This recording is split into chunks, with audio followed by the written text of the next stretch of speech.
Mga kabuboy, welcome back to my channel. So, ngayon nandito kami sa Basud.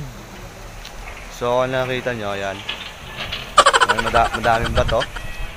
So, kasama ko yung mga brother ko pala. So, ngayon, nag-joyride kami. So, niyaya ko sila dito kasi syempre dito lang maganda yung view eh. So, papakilala ko sa inyo mamaya yung brother ko. So, let's go. So I can learn how to love.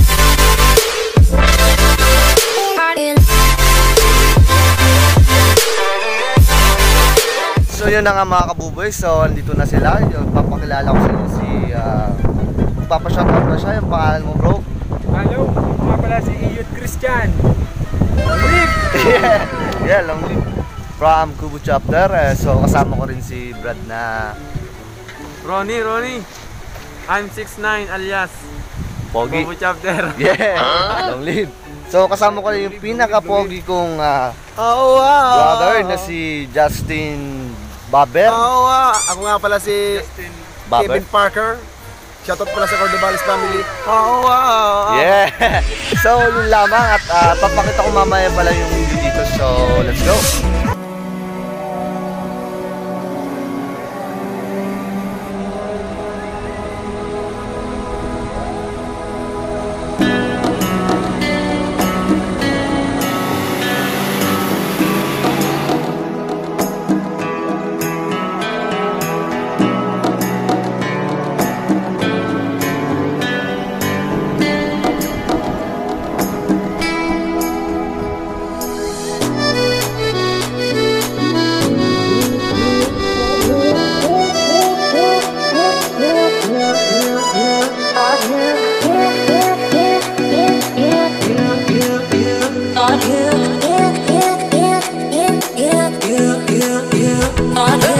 So ngayon mga kabuboy, andito kami ngayon sa Sapa. So di niya ako maririnig ng maayos kasi nga napakaingay. So yan, napakalalim dito.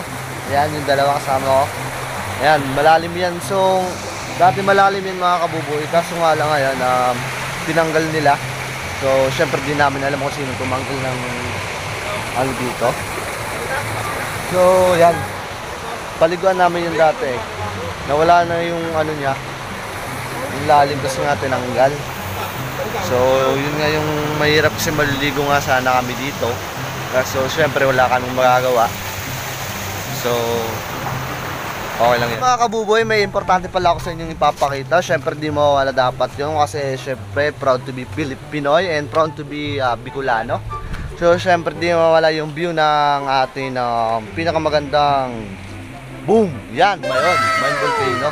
So, ano nga yung sinabi mo sa akin kanina, bro? Ano yan? Sama sa 7 Wonder of boom!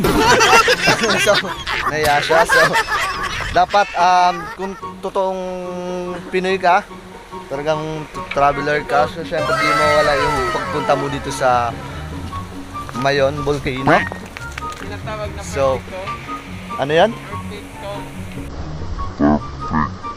Magaling kang kupal ka. So, perfect cone daw, sabi ni bro. So, yun na nga, so, nandito kami ngayon.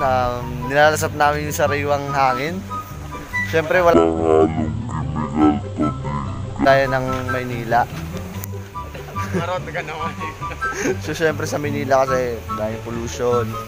Tapos maraming mga pabrika. Syempre di ko naman inaano yung Maynila. Maganda naman sa Maynila. Kaso nga lang, mas maganda syempre dito sa probinsya namin. Syempre di ko ito pagpapatalo mga kabuboy. So uwi na kami ngayon kasi medyo mainit na. So maraming salamat sa panonood. Don't forget to like, subscribe, and hit the notification bell for more updates. Bye bye.